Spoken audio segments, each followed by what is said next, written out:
I used to watch all Chicago sports and keep up with all Chicago sports like in my 20s. And then I started doing comedy. And then like, I was like, I have no more room in my brain for this stuff. Like I am learning a whole new industry. So that goes to the wayside. Oh my. Yeah.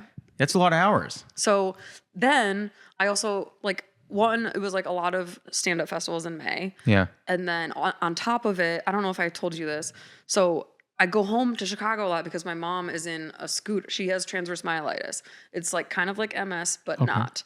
But like she used to have a walker, and then in 2020 she broke her leg, and we had to like I was like living at home because I lost my job in New York and all that stuff, and we had to like redo the whole house to be like ADA, and it's like still not really ADA. So like I try to go back there every 2 months minimum to help my dad, help her, give my sister a break, like all that kind of shit. So pop over to Midway. Yeah. That's another layer with all of that. And then in June, I had so many auditions, and then I booked 2. Yeah. And like they were within the same week. And then I was on a Vail for a 3rd. So like I got back from Limestone, started the DraftKings podcast because that contract came through. I was like negotiating that as I was traveling and doing the festivals and like having these like meetings with all these like higher ups at the production company. And then it finally went greenlit. Then we started doing that, and then I got all those auditions. It was crazy. And I was like not telling them, like they don't know that I have a full-time job, and my full-time job doesn't really know I'm doing this podcast. Like my boss knows, but she's like, just do it. Just get the work done whenever you need to. The fact that you were trying to do all that in 2 weeks. I mean, even let me put it this way. Trying to do all that in 4 weeks, insane. Bad. Trying to do that in 2 weeks. Really bad. Inhuman. I don't know. So I'd like get all like my social like things out and like see everybody and do my thing, and then I would disappear for like 2 weeks, and then it was like really bad. I remember socially it was a lot like going into a deli and you just take a number and you're like, okay, I'm number 48. You'd come out and you'd be like, we're doing 1 through 30 today. I'm like, no, that's fair. That's on me. I honestly didn't want anything today. So I'll come back tomorrow if that's fine. Yeah. Especially in like I like changed my birth control.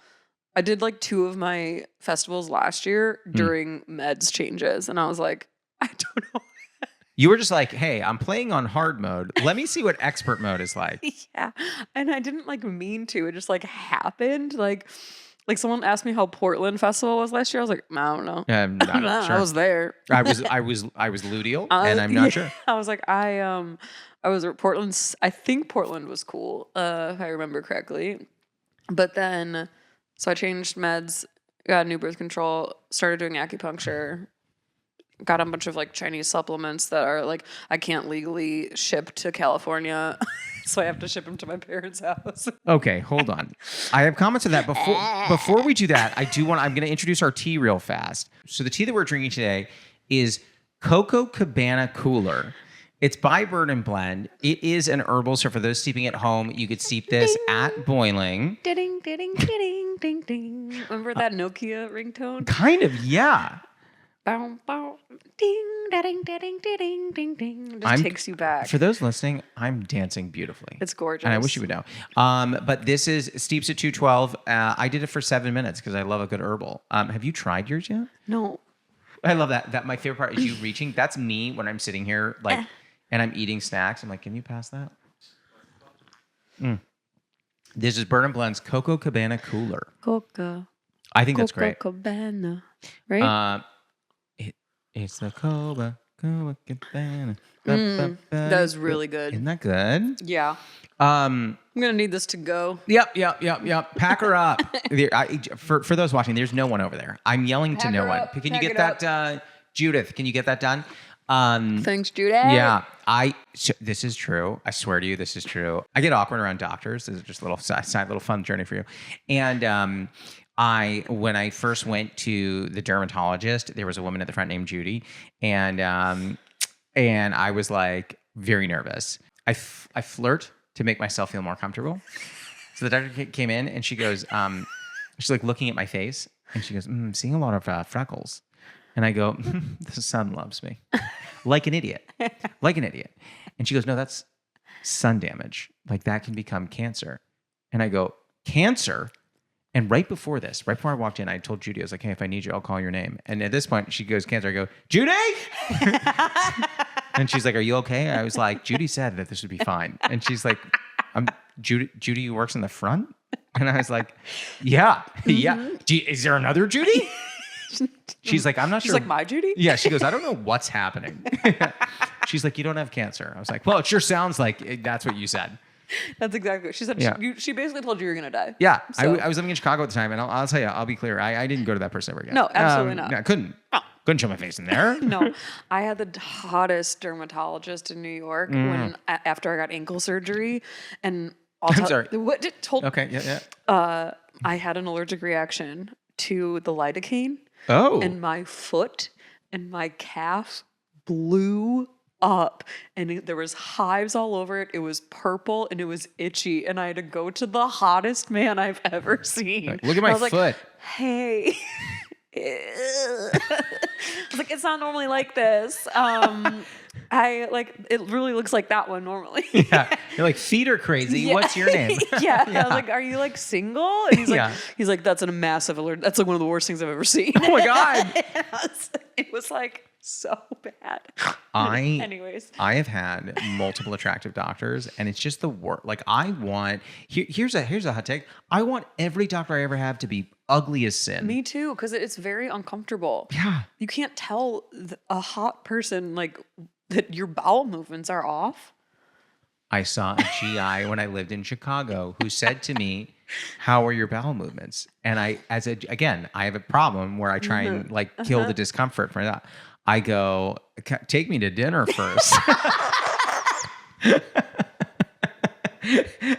and I kid you not, she looked at me and crazy. waited in the silence. She lived in the silence until I calmed myself down. And then she goes, so the bowel movements? And I go, I guess pretty normal.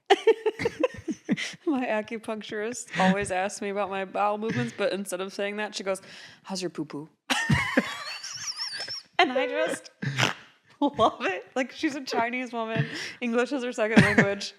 And I love, like, with the biggest grin on her face, how's your poo-poo? I was hoping you were going to tell me your acupuncturist is like a 9-year-old girl. It's like, she's just like sticking. Yeah, and then she goes, how's your poo-poo? You know, and you're just like, well, I don't know, miss. It's good. How's class? And she's like, well, me and Timmy broke up. How long was your relationship? 2 days. Yeah, I got a 6 out of 10 on my vocab test. Yeah. Oh my God, it kills me every time. And she goes, sticky, bad. Sticky? No. I was like, I don't know if I would use that word. I once had an acupuncturist. I've been to one like 3 or 4 times, and she was a little like cuckoo for Cocoa Puffs. And I went in, and she's like, I literally walk in. This is like the second time she's seen me before. She goes, oh, okay, got it. I hadn't said anything. I hadn't said a word. She goes, got it. I said, do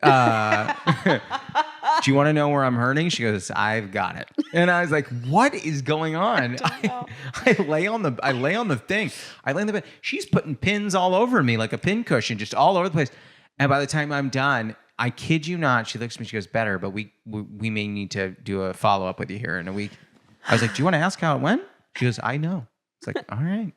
It's like Miss Cleo. I don't know. Holy shit. It's tough. I'm struggling out here. Yeah, it's tough. Like, the older I get, the more doctors I need to see.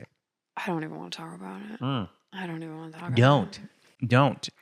It is funny. You reminded me a little bit when you were talking about your family stuff. My mother fell and fractured her pelvis in 4 places about a month ago. And so I had to, it was end of May.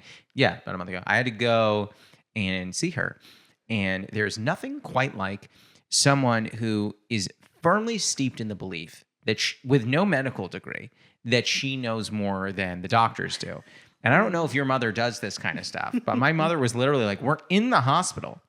And the doctor's like, so what we're going to ask you to do, she goes, I'm going to stop you there. I'm not going to do that.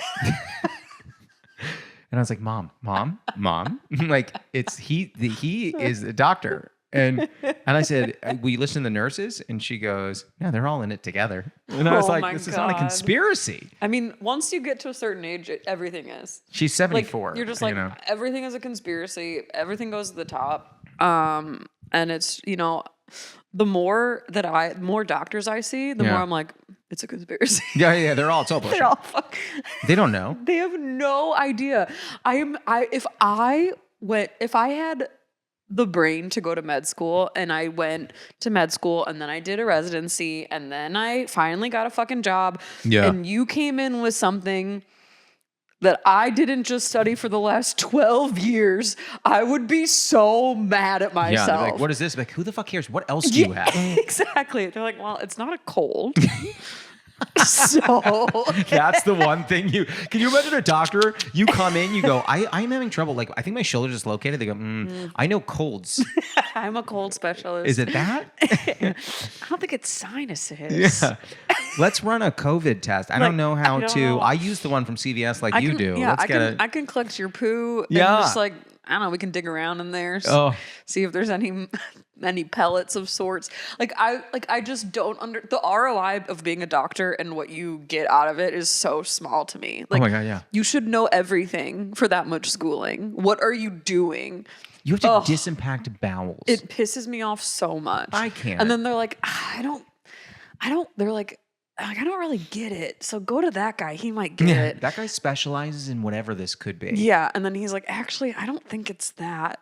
Because I don't know. I only know about this one specific organ. So it's like a GI. And He goes, like, you know what? What the hell are you doing in there? I'm here. You know, This I think schooling, it's up over here. we need to improve doctor schooling. Do you know my insurance contacted me the other day? Conspiracy. And goes, we should not talk all about medical stuff, but I will. This is the last thing I'll say. My insurance contacted me the other day and they go, we think you have another insurance, so we're not covering this visit. And I go, what? We think you're. What are two of you in the. You're side pocketing a second insurance. Two of you by the water cooler go, you know what I'm thinking? I don't know this guy. And we have about 500,000 people. I think Josh has second insurance. I'm they're and being so they're like they're so salty that they're your second too. I was like, I don't have a first. See, my hot take with that, my conspiracy theory is the reason that we can't get like decent, affordable, like individualized healthcare is because it's because they get so much more benefits when it's a corporate group plan. Sure. That's why they want us to stay in our jobs. That's why they want us that we can't be independent workers. We can't be contractors. We can't be gig workers. Because it's so expensive. If they started doing that, no one would work for the corporations because, say it with me, it sucks. See, that felt really good. That felt really, really good. Yeah. No one ever lets me do a thing like that in my normal day to day. No one ever goes, let's say this phrase on 3. Yeah. You know, I wish I'm really good at that. And also, just so you know, for future hangs, if you say, let's chant fill in the blank, I will always start a chant. It's weird. The first time I met you, I was going to do it. I just felt it. I go, she would deliver on this thing. Yeah. I think there are some people that are just like, they're just going to like in for whatever the thing is. Like, yeah. I remember I had a buddy who, I'm trying to remember what fucking song. Oh, it was Paradise by the Dashboard Light by Meatloaf. Started playing in a restaurant and he starts singing along and he does this. She's like points at me, goes, you gonna? Yeah. And I fucking did. Yeah. It sounds like we're fucking here. People in the restaurant looked, but you know what? Let me tell you something. Probably was the best thing that happened to them that day. You know? Yeah, last week someone slid into second and I was like, that's why you wear those pants. And then I went, pants. And then I got the whole Did people get in? Going. Yeah. Oh, see, that's, you're on a good team. Yeah, exactly. By the way, I want to be really 100% honest with you. When you said slid in a second, I thought you were like using like weird sexual terminology. Like someone's feeling me up last week and I started cheering pants. I wish I could fucking brag about that. I started cheering. Someone grabbed my boobs. I go, pants. Pants. I'm going to do it. If I ever am touched by a man again, I will do that. But by a man again.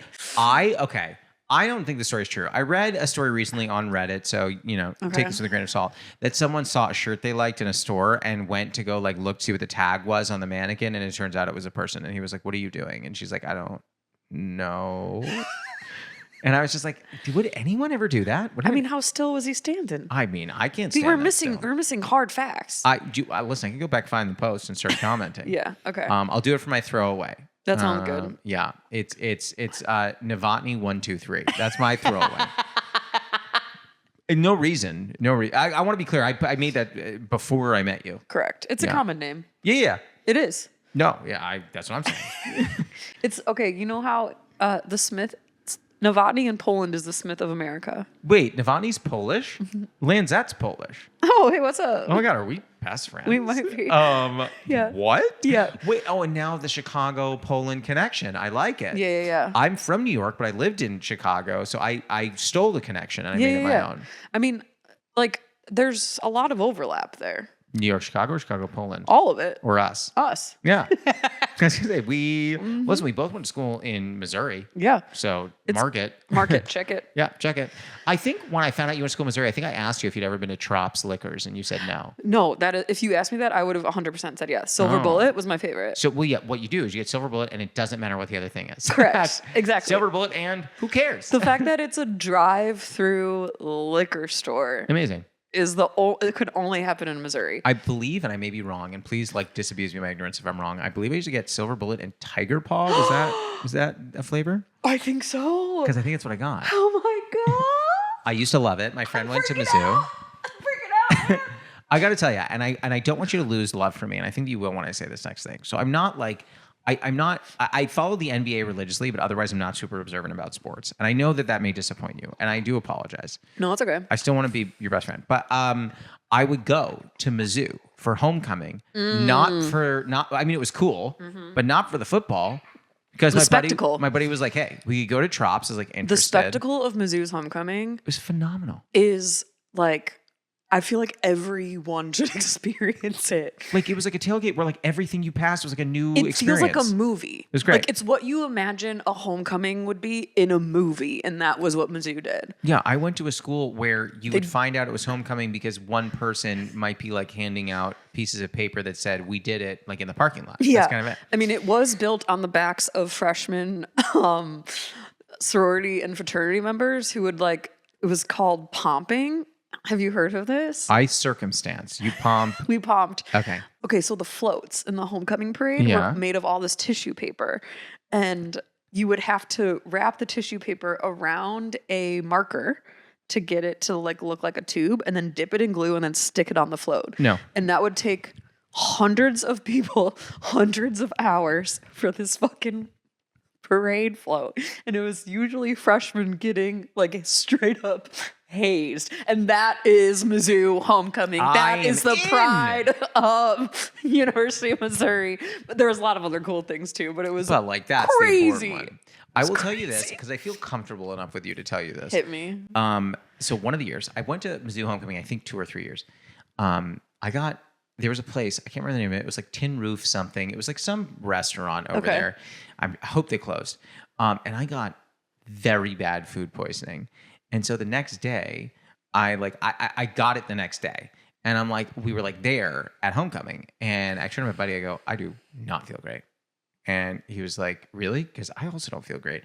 Run to the bathroom, come back. It got to a point where I would get about 12 to 17 minutes at a clip of enjoying the the tailgate, and then was back in the bathroom. And my buddy was like, how was it? And I was like, I got at least 10,000 steps in that day. I was just back and forth just the whole way. And someone goes, how was homecoming? I go, I'm not sure. I heard it was great. You know, me and my friend went to Nashville for a little trip. It was just the two of us, been in our 20s, and we got Hattie B's, which is one of the most famous hot fried fried chicken places. And then we spent the rest of the night taking turns throwing up in the bathroom. It's so rough. And we're like, my turn. Oh yeah. Here's the problem. The problem with eating a hot chicken sandwich and then having it come back, kind of fight you. There's no winning if it goes up or down. Both sides are horrible. So bad. Oh yeah. That's why I kind of want to be on Hot Ones one day. I want to do the Hot Ones challenge, but I also don't want to feel the aftermath of Hot Ones. But don't you want to know if you could do it? I know I couldn't. I think you could. I know I couldn't. Here's the thing. I have enough faith in you when you don't have enough faith in yourself. I think I would be a great contender because I would be so miserable. It would make for great TV, and I would say the most insane things. However, I used to be so good at eating spicy foods, and it's I don't know if it's like getting older, but like I feel, or getting whiter. I'm not sure. I don't know which one it Both is. happens. Yeah. Yeah. Did you know you get whiter as you get older too? Hey, can you see me? When the lights are on me, I reflect them like Casper. It's crazy. It's crazy. I like spicy foods in so much as when I eat it, I go, cool, and then I'm done. Like one taki. Yeah. Oh, no. Well, I don't eat that spicy. No, I'm just kidding. No, I do like hot foods. I think there's also a weird thing where like someone goes like, "Can you do spice?" Where like you don't want to say no because then it's like a whole thing. It's a whole thing. So I always do that. I'm like, what are we even like? I don't answer. I go, what are we even like saying? You know, like what are you? Yeah. Because you're gonna ask me. I also you know? look, also like there is different rating scales of spice. There's American spice, there's Indian spice. Like it depends on what kind of food you're eating too. Like a medium Indian curry, goodbye. Like I'm toast. I'm toast. But like a medium hot wing, I could take that down. I don't understand. Yeah, it's so different. I can't handle. I do like some Indian spice. I can't do Thai spice. And my cousin went to Thailand and came back, and she came back with a little too much false bravado, and was like, we went to a Thai place. She goes, yeah, I'll have Thai spicy, and the person goes, I don't know that you will, and she's like, no, that's what I want, and the person's like, you sure? And then they sent another server over.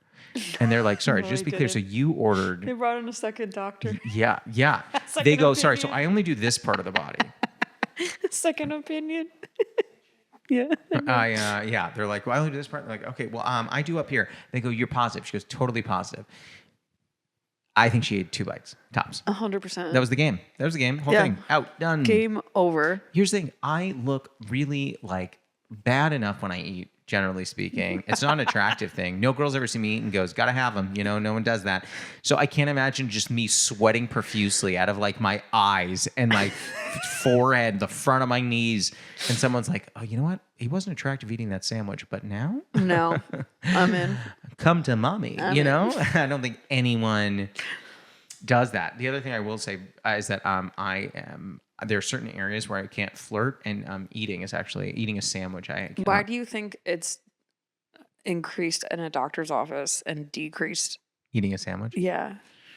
I think there's a psychological flirt analysis. to fix my own discomfort in the doctor's office. Okay. I also want to like believe that this authority figure and I are on the same level. I love seeking validation from authority figures. Do you have a I love therapist? it. Do you do it? I when I make my therapist laugh, oh my God, it's the best thing ever. I was going off on about this first baseman last week that literally gaslit me in my in play. And she was cracking up because I was so passionate about it. So this is what happened. Yeah, I want to know the story. So the first time I was up to bat, I hit I don't know, maybe it would have been a single. His foot was off the bag. And the ump called me out. And I was pissed. The first bad call, I'll always let go. I'm like, Okay. come on. But also in the moment, I was like, that guy lied. Like he could have been like, my foot wasn't on the bag. Because it wasn't. So he was just leaning into a bad call. So he leaned into the bad call. Then the second time I was up, he claimed he tagged me. He didn't touch me at all. I watched my foot go on the bag, and then I saw his hand go his glove go like this. And also, there was 2 fielders, or 2 base runners, a runner on second and third. And they were both chugging for home. Because why? They didn't see a tag. If they were continuing gameplay because there was not an out. But the ump called the out? And he goes, you tagged her, right? Yeah. So then he doubles down They're on in a his relationship. baloney. They're in a relationship. They're fucking. So I was like, dude, come on. And I was like, 2 times? So you're gonna lie 2 times? So now I have now I'm like, this first baseman is a trash man. But then here's what really set me over the edge. I'm not letting him say Okay? anything. Here's what really set me over the edge. After the second one, he was up first. I'm playing rover in left center, essentially. He pops like a line drive, essentially, right to me. I play him perfectly. Perfect catch. It snaps. You hear the of the mitt. Everyone's like, yeah. He still runs to first base. And he's standing on first base. And someone had to be like, hey, man, she caught it. You're out. And then I looked up and everyone was like, great. And I looked up and I go, are you fucking kidding me? And like he had to be shown off the field. Like he couldn't even comprehend that I caught a ball. And I was like, this man needs, I was like, believe women. I was so mad. I was like, I cannot even believe I'm witnessing this. And this guy, and I correct me if I'm wrong, this guy was Harvey Weinstein. That's yes, it was Harvey Weinstein. You know what, Harvey? Time's up. He let him out to play one little game of softball. And then that's where we end up. I gotta tell you, I always knew that something was wrong with him. And there he went. Something playing softball. Yeah. I will hold grudges. I do. I don't know if you're a grudge holder. I'll hold grudges for stupid things. Like I literally the other day, someone did the thing.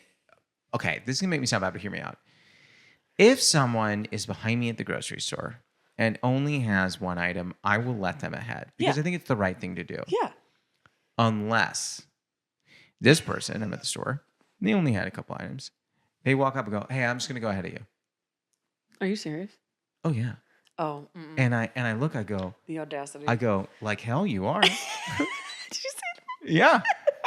And he goes, what do you mean? I was like, you gotta ask. You see, this is my spot. Yeah, exactly. Listen here, this is my spot. Oh, no. You think you're gonna cut me, do you, wise guy? Yeah. Not in the Vaughn's parking lot. I tell this guy, I go, hey, you just ruined your chances. Okay. You are going to go behind me. And he goes, you got so much stuff. And I go, you know what I have that you don't also? Decorum. Get behind. And he shoved him into the freezer section, locked him up. He's still there. I fucking shivved him with a dirty carrot. And I'm just like, get out. Yeah. But he was so angry. And he was. That is a wild thing to just assume. How do you do that? How do you just do that? I can't. I just manners. It's gone. It's all gone. It is royally offensive to me. And I gotta tell you something. If he came up to me and said, would you mind if I go ahead of you? I said, would I mind? I'm gonna put your things out for you. You know what I'm gonna do? Yeah. I'm gonna go around. I'm gonna relieve the cashier. I'll relieve her. I'll ring you up. Yeah. And guess what? If there's a coupon for like a grapefruit and you have an orange, I'm gonna apply it. Cause you asked. But this fucking guy, like I would have been boiling. I was raging. There's stuff that like just sets me off like nothing else Yeah. anymore. The fact that I caught the ball. It's the snap. Literally perfectly. And he's just standing on first base as if it was so impossible that a woman playing that position could have caught his ball. It's gaslighting. I was like, oh, I could not believe it. It's sports gaslighting. I turned to Jono, who was behind me, and I go, Jono, this is exactly the reason I couldn't play last season, because I was getting too riled up out here. I would have gone up. Can you argue with the ump? Can you go, watch this guy? And then my friend goes, well, to be fair, if I got away with being a bullshitter for 2 plays beforehand, I would have thought I could get away with the third. This guy's like, I'm in, right? Yeah, he's like, I know she caught it, but but I'm good. Yeah, I'm fine. Like I'm like you safe. and I, we know each other. Yeah. By the way, we should get to our first segment. Are you ready for the Newly Friend game? Yes. Okay. So this first segment is called the Newly Friend game. It's like the Newlywed game, but we're friends. The way this works, I'm going to ask you a question. You're going to write down your answer. Don't say it out loud. I'm going to try and write down what I think your answer is going to be, and then we're going to flip our boards and see if we got it right. Okay. And then we'll do the same thing for me. Okay. For your question, you have recently, from your socials, been enjoying the Olympics. Yes. Yeah, you sure have. And I have another idea for tomorrow. I'm so excited. And we are eagerly awaiting it. This question is Olympic themed. Yes. Okay. Okay. My question, and don't tell me your answer, write it down. Okay. Okay. If you could do any Olympic sport in the summer, because I once did this for winter with somebody, so we're sticking with summer. Okay. If you could do any Olympic sport in the summer, what would it be? 1, 2, 3, flip. Oh my God. We got it. It's beach volleyball. Yeah. I literally was originally wrote high jump, and then I was like, you know what? For some reason, I was like, Novotny would crush a little beach volley. I played volleyball was my. I've been watching that constantly. Well, that's because it's so fun to watch. The Those amount people, the amount of coverage, the amount of court that they cover with just 2 people is insane. Doesn't make sense. Oh my God. My ankles could never. I mean, I played when I was younger, and I loved volleyball so much. I didn't have what it takes. Yeah, listen, but, man, sometimes you got a bump. There's a little setting going on, and you know what? You might spike. Yep, that's what they say. Is that the phrase? Classic volleyball phrase. That's the phrase. It's a classic volleyball phrase. Actually, the Olympics were talking about that. That's all they were saying. Yeah, you know, you might bump. You're gonna set every now and again. Yeah. But then you might spike. The reason, my favorite thing I like to do is I like to cite really just not accurate reasons for why I'm not playing these sports. I always want to be like, beach volleyball. Yeah, they wanted me, wasn't tall enough. Yeah, they wanted me on there. I was just 5'10", couldn't do it. Well, that's like an actual, yeah. Same thing with the NBA, which is crazy. Like I had it, you know. You were right there. Yeah, I was like. Do you see the former NBA player who is now a beach volleyball Olympian? No. Yeah, it's fucking sick. Do we have a name on this person? I believe his name is Michael Chase Jordan. No, okay. Budinger. Chase Budinger? Yeah, I know who that is. Yeah, that guy. He's in the Olympics. Is he as a beach volleyball player? Like, is he good? Yeah, it's crazy. Like he gets crazy good? height. Like as good as I was. He's almost as good as you, but not. No. Okay, we're gonna do the same question for me. Okay. If I could pick a sport to do, what would I do right now? 1, 2, 3. Flip. You said archery and hurdles. I said diving and synchronized swimming. You're in the pool. I'm on the track. I gotta tell you, right there, I'm wet. I do. I kind of forgot about diving. I think that archery is amazing. I have regularly called myself the Katniss of the Jewish community. Yeah. But that's how I first heard of you. It's interesting. Yeah. They're like, have you seen Katniss of the Jewish community? They do on call stage? me that. Yeah. Can I say something weird? I didn't want that nickname. Of course you didn't. I you fell never into want it. a nickname. No, I didn't. And then what's weird is due to a drink I really enjoyed, people started calling me Bahama Mama very often, which I thought was interesting. Kind of like Cococabana. Cococabana. By the way, we're done with the game. You can put your board down. That was the whole thing. That's it? There's one more? Oh, I was so... give me one more. Do you want one more? Yeah. Okay, we'll do one more. You know what we're going to do? This is what we'll do. This is cute. This is fun. We're going to do a Chicago-themed one. Yeah. I feel like because we both were there. Yeah. All right. What neighborhood... I'm going to have to know this to see if I can do this question. What neighborhood did you live in when you were there? Lakeview. Obviously, I was in my 20s. A Okay. white girl in her 20s. Lakeview. I'm just a girl in my 20s doing Lakeview. All right. It's a two-parter. What is the best train line and what is the worst by color? 1, 2, 3. Brown Flip. line. Best is brown line. I wrote red, not brown. Oh my God. And you said worst orange on way back to Midway. I meant to say on way back from Midway. That's what I meant to say from, not to. Oh, it's fine. You know what I meant. And I said worst purple. Purple's pretty bad. Well, because you get stuck. So that's what I was going to say to you. I had to be somewhere, and I was like, I did the Belmont transfer, and was so sure that I was getting the right train. I literally had to call someone. I said, "Hey, guess what? I'm now an hour and a half out. Yeah, I am fucking far. You missed that exit. You're fucking toast, dude. I was out. It was done. Talk to me. Funny. So I think you're saying the brown line hot take. I think most people think brown line's best line. I'm a red line boy. I think brown line is so slow. It's so slow. Red line is the dirtiest, but gosh, it gets you places. It does get you places. I don't like it because it's so underground. I like this. I like the slow and steady views of the city on the brown line. I like it. You know, neither of us said blue. That's for sure. No, blue's there. Blue is there. Green could arguably be the worst. Can I say something? I was about to write green or pink, and then I flipped and went to purple. I feel like I haven't experienced green enough to like actually argue that. I've written it enough that I don't care for it. Yeah. I wrote it hard, put it away wet. Didn't like it. You know what I mean? It's where I'm at. It's what I do. Yep. It's where I'm going. I don't know what that meant, by the way. Like, I really liked it. I was following you. Good. I was tracking.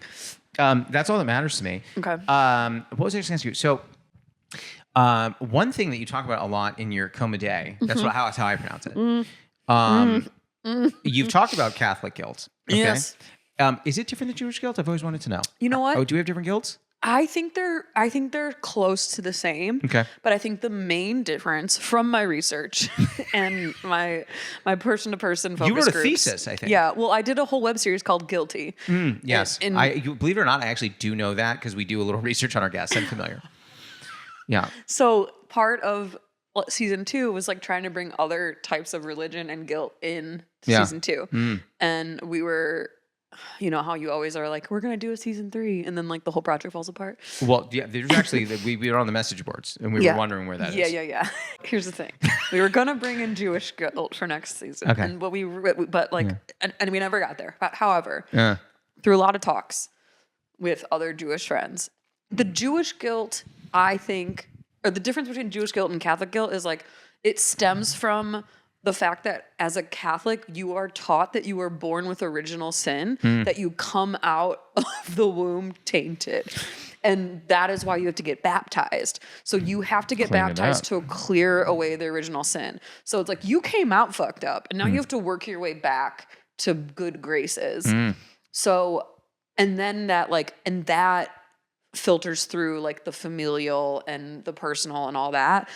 From what I gather, it seems like it's more interpersonal and family stuff. Like there's no like direct tie to God or religion from what I've heard in my focus groups.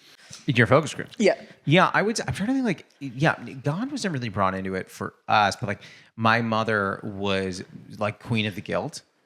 And so like, let's say she'd be like, clean your room. And I'd be like, oh, but I don't want to. She'd be like, no, you know, it's fine. No, don't clean your room. You know, that's okay. Listen, obviously I'm not just working all day in hopes of coming home to a clean home and really like not asking for so much from my children. Obviously, I'm not just sitting here barely surviving day in, day out when all I ask my child to do very respectfully is clean his room. But no, why don't you just go do what you're doing and live for yourself? And while the rest of us just sit here trying to figure it all out. See, like in my early 20s, I got a call from my parents at like 2:00 in the afternoon. First of all, already blitzed because I was in my 20s and it was a Saturday and football Saturdays. Yeah. And they're like, are you coming to Aunt Sandy's birthday party? And I was like, what are you talking about? And I'd be like, who's that bitch? I was like, who's Aunt Sandy? And they're like, we're all going to grandma's for Sandy's birthday. They never told me this. Yeah. They never told me this. I remember they did not. Yeah. Yeah. And I was like, I can't. And they're like, well, it'd be really nice to see you there. And then I was like, and I'd be like, well, I'm like, I'm fucking drunk. I'm not getting in a car to go to the burbs, you know, like, but also then I was like, well, I can't, like, I don't know what you want me to do. And they're like, I mean, it's up to you. Like, if you want to be there or not. Is it? So it was like, do you want to be a piece of shit and like rot in hell for the rest of your life because you didn't show up for your family to celebrate your wonderful aunt that's not even technically your aunt? I love that little spin on the ball at the end there. Could have gone longer. Had to cut myself off. I used to tell this joke on stage a lot. I should bring it back, but I used to say like, you know, my you liked it. Mm-hmm. My parents didn't believe in spanking, but they did something so much worse. If I did something wrong, my mom would just come over and be like, so you're not grounded. You can do whatever you want. There's nothing. But I just want you to know, you hurt my feelings, you hurt your father's feelings, and you hurt your sister's feelings. Oh my God. And it seems pretty clear to all of us that the only person that you're really looking out for is you. So, you know, it's fine. You could do whatever you want, but I just thought you should know what you did. And then would walk out, and I'm like, spank me. Yeah. Ground me. You know what I mean? Yeah. Like, no, you know, at this point, I'm like, I want you to like bend me over. Yeah. Shove a cattle prod up my ass. Jesus Christ. That's brutal. Yeah, it was tough. That's fucking brutal. I don't My know if parents that's for Jewish sure guilt or believed in not. physical violence. My dad, like, it was like, and I do think it is like, slightly a Catholic thing. You know, people like they love talking about the crucifixion. He's like, I'm gonna string you out. Yeah. You know, you're like, Dad. Yeah, every week I was just. Yeah, Dad, it's nailing. There's no string. No, I would get soap in my mouth if I talked back. Did you ever get soap in your mouth? Oh yeah, I got it once, and it was liquid. It was liquid. Nah. Liquid soap is on your tongue. Oh my God. No. Oh my God. I remember. I just remember like. I remember it going in, and I was like, no! Don't open your mouth more. I know. I don't remember who it was. We once had someone on this podcast who said they had to do that with lava soap. What's lava soap? I don't know. Apparently a very spicy soap. Spicy? I know. Okay. Yeah. Well, there's different. So there's Indian spice soap, and then there's Thai spice soap. Right. Different levels. There's American spice soap. Well, which is like the easy one. Right. That's the one we all like. Yeah, I mean, it's like and when I was growing up, I was just like so afraid of going to hell. Like I was like, were you really? Oh my God, I went to Catholic school from kindergarten through high school, but this is a joke that I'm trying to work out. Yeah, I feel like part of why I haven't dated in the last couple of years is because I've like regressed post pandemic. Oh fuck yeah. And part of that is like goes back to my fear of having sex and going to hell and all these bad things would happen to me. Yeah. Went from when I was in high school. And like I was like dating my first boyfriend, my first love, whatever. And I wrote a letter to God asking him if he could like let one slide. I was like, hey, buddy. I hope you called him buddy. I like really love this guy. And I thought like love was the greatest gift of all. And so if I sleep with the person I love the most, is that really a sin? Like, even though we're not married, like that's what I want, like all that crap. And I basically was like, please let me have sex with him without sending me to hell. Where did you put the letter? In a journal that I accidentally left, and then my mom found and walked into my room. This is when she could walk still. That's a dark joke that will never work on stage. No, I liked it. And then she walked into my room and goes, I don't think you want your father finding this. And tossed it on my bed. And I go, had you already done it? No. I was shook. Of course. Shook to my core. And then, you know what's even more fucked up is that we did have sex. Nice. Yeah. Crush it, baby! And then 6 months later, he cheated on me the first day of school of college. He was supposed to come to my dorm. Well, he's going to hell. Yeah, he was supposed to come to my dorm to have our first sleepover because we both went to Mizzou, because we both wanted to do journalism, which if you know anything about journalism schools, Mizzou is one of the best ones. And so we were like, we're not going to tell each other we can't go to the best journalism school. Like, that's crazy. Yeah. So we're like, let's try it. Obviously a terrible idea, but he cheated on me day one. He moved into the dorms, went out, was supposed to come back and slept with someone that night. And I thought it was my punishment for having sex before marriage. Like, I was still in that headspace freshman year of college, and it took like a lot of getting away from that to be like, no, that wasn't your fault at all. No. Yeah, it's not your fault that he tripped and fell into someone else's vagina. You know what I mean? But that's like how deep into that, like I was so deep in that Catholic headspace. Yeah. And then when I was like, but the right thing to do is like forgive him because that's what God would want. Bad. It's interesting because in my experience, God loves that I hold grudges. That's just been my viewpoint. I mean, throughout the whole Bible, that guy holds a lot of he loves a revenge moment. Listen, a good revenge story? Come on. I still can't get over that he was like, hey, do you want to just chop your son's head off for me real quick? To me, that is the fucking craziest, funniest story. And he's like, okay. And he's like, wait, I'm just kidding. This is how I see it. This is literally how I see it. And this is not how it's written, but this is how I see it. He goes, hey, Abe. That's what I call you, Abe. Come here. Hey, here's what I'm thinking. Kill him. And Isaac goes, huh? And he goes, I'm kidding. Like, for real. And Isaac goes, no. He goes, no, that one's serious. I'm not. He's like, oh. But like, I should. He goes, no. But, like, this is what you can do because I've just, okay. And he's like, all right, I'm going to do this. He's like, don't do it. Yeah, he's like, don't do it. And then Isaac just put in the game. He's like, it's close, And God's like, oh, what are you gonna do? And right as he's about to get there, he goes, okay, no, I was fucking with you. Don't do that shit. Don't do that shit. You're crazy, dude. You're fucking stupid. Don't do that. Why would you try to kill your own son? And then he turns to no one and goes, this fucking guy. He almost did this shit. What a nut. Can you fucking believe trying to kill your own son? Who would do something like that? Cut to 500,000 years later. It's like, actually, that was a really good idea. Oh, yeah, we should do that. Yeah, no, I wanted to do that. So when are we launching Josh and Katie's Bible Hour? I know, this is... Someone write this up. Judith, get it down. Put it up. This is great. I would listen. If everyone was like, Josh, you got to learn about the Bible, I'm like, I would learn it that way. If it were like that, I would 100% do it. Oh, God, the bits.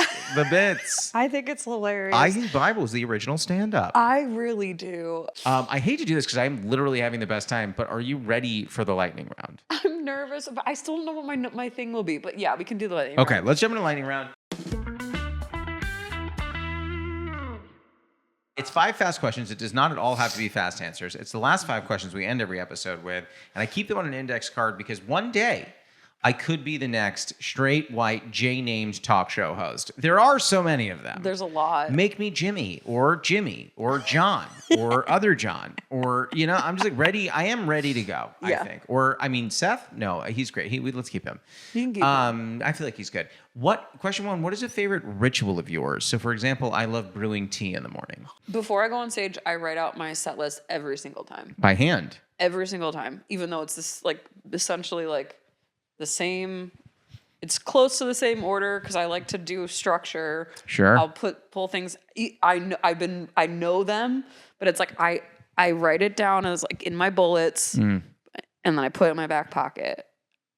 That's it's if I don't write it out, I'm like, it's like, there's something about putting a pen to paper. I completely agree with that. I love it so much. I'm like, okay, we're going to start with Republican Dad. Yeah. That's what I start with. Yeah. It's crazy. Yeah. My dad's dad, but I do your dad. My dad can be everyone's dad. Yeah. I'm in. Yeah. No, that's a great answer. I love that. Question 2. What is a running bit you have with a friend or partner that makes you laugh? Okay. So when we were in high school, my friend group, and I'm still friends with a lot of them, Good. Most of them. I think they're all great. We all broke into my mom's cooler at the lake house, at my aunt's lake house, stole 2 of her Mike's Hard Lemonades. Not a lot. Split it between the 6 of us. We got crazy. Chucked them into the lake when we were done. And you know what the crazy thing about lakes is? The waves everything comes back to shore. So in the morning we saw the two of them just chilling by the shore, and my mom walks down when we woke up, and she goes, "Hey guys, FYI, I noticed." And that's all she said. And so now when any of us since then, if any of us ever say FYI, it's always, "Hey, FYI, I noticed I'm going to be late." Or "Hey, FYI, I noticed you're pregnant." Or whatever. No. "Hey, FYI." What an escalation. Very, it's a range, but you can throw it in anywhere. But that phrase has to be in there. Does your mom realize that she's iconic? I don't think she does. But honestly, retelling these stories, I'm like, those are 2 badass moves. I will say, I don't know what role your mom played with your group of friends, but it sounds like the person who was people were like, oh, she kicks ass. She reins us in, but she good. She's great.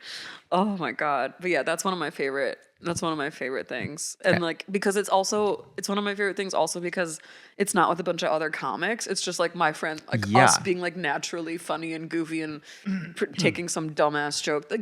Every group of high school friends that have stayed together, that is what you do. We have another one that's it's from our friend used to on AIM always would say a dumb gross sex joke and go, now what I'm saying, NAW. Oh yeah. Now I'm saying, no, we just go, does it? now I'm saying, And be like, yeah, I get off around 5. No, sorry. I wish that in the moment, back to the original softball game, on the second time, when he goes, oh, like you tagged her, right? You turn to the umpire and go, FYI, I noticed. Wish you had done that. Too. Okay, question 3. What is a very controversial opinion that you have? Okay. This one, I've been telling more people about it, and it's starting to get fed into my algorithm, so I feel like it's safer to share. Oh. I do think Hellen Keller is a fraud.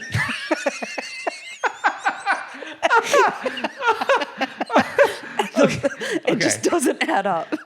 It just doesn't add up. Okay. And my biggest argument is that she was that like there's no. I think my conspiracy theory is that it's all Annie Sullivan. All of her work, all of her books, all of her quotes is Annie Sullivan because she was the teacher, and she's the mastermind behind Hellen Keller. So Helen does not speak nor read nor write. There is no freaking chance.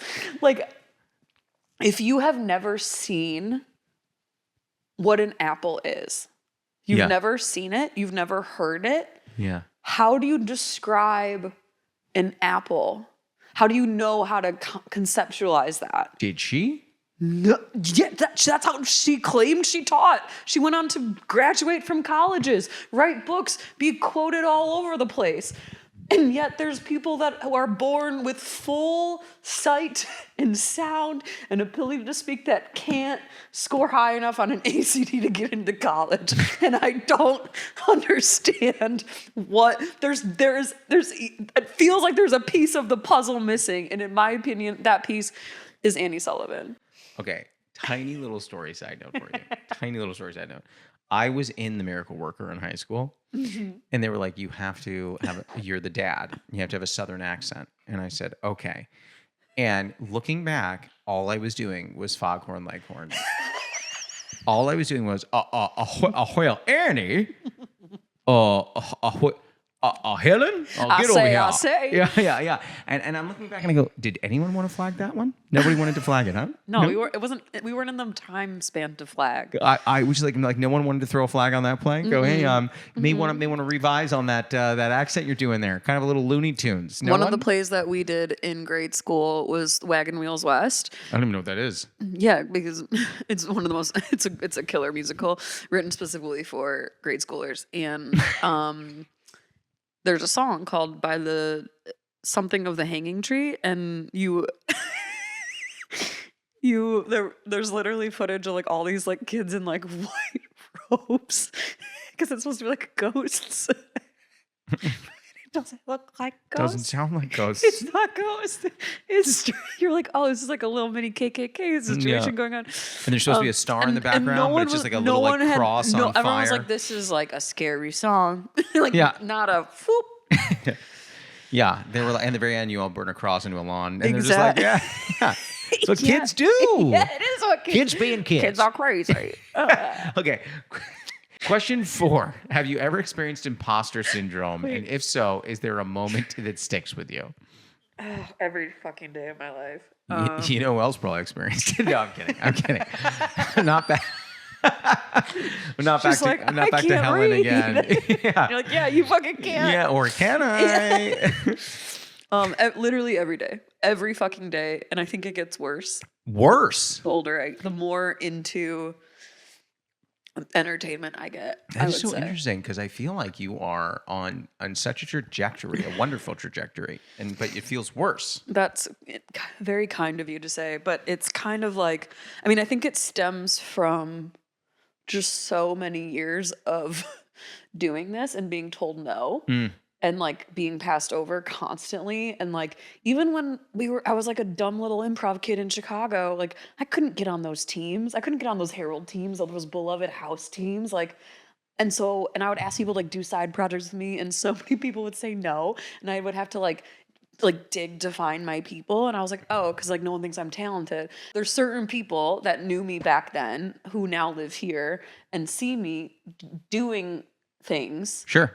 And getting things that are objectively good and exciting. Yes. And they go, man, like, you're like really doing some stuff. I'm like, this feels not like a compliment. Like, you are so baffled. Yeah. You know? So it like, it was such like a formative years in my comedy life that like, I just didn't think that I was like, like I didn't start doing stand up until 2018. Yeah. When I like the web series I made got into the New York Television Festival. Oh yeah. And one of the talent agents there was like, we were having one of our like those fake general meetings. Like it's a general meeting, but it's like they're there for a favor. Had a bunch of those. Yeah. I love them. I love them. But she was like, you need to do stand up. And in my head, I was like, why would she ever think that? Like, I can't do improv. I can barely do sketch. Like, I'm not good at this. And like, she was like, you have a unique voice. And I didn't like ever see myself as like someone who could be on stage because of improv and sketch and how bad it went for me.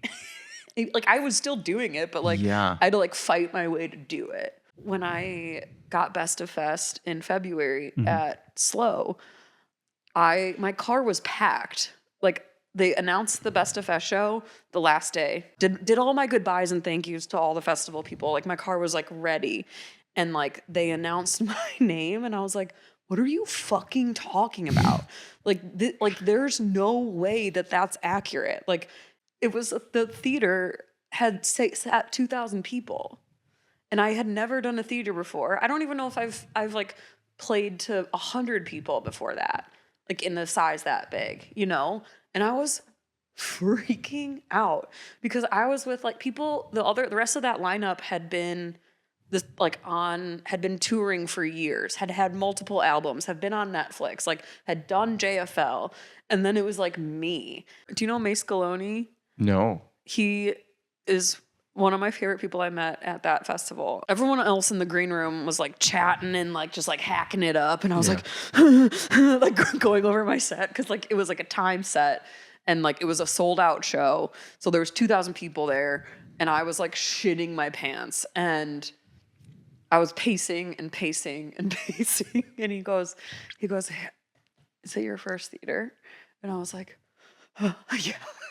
And he's like, can I give you a piece of advice? And I was like, God, please. And he goes, forget about what's out there. Forget about like all the logistics, but just like take it in. It's a really cool experience. And just make sure you allow yourself a moment to take it in. And it like calmed me down so perfectly in that moment because it wasn't like you have to like look over there, be this. It was just like you let yourself have a moment to breathe and like sit in like what you've accomplished with this. And like I feel like for all of the rest of that lineup, like, you know, they've had those firsts already. And so it really wasn't a big deal for them. It was just like another festival show. But I really, like, I started doing festivals last year because I was trying to figure out if I hate LA or do I hate comedy. So I was like trying to get myself out of the city to see. Because I was like, if I'm this miserable doing stand-up everywhere, we have to reevaluate a lot of shit. I don't know. I just like I still couldn't believe it. I was like, I think it was like a 12-minute set. I timed it perfectly.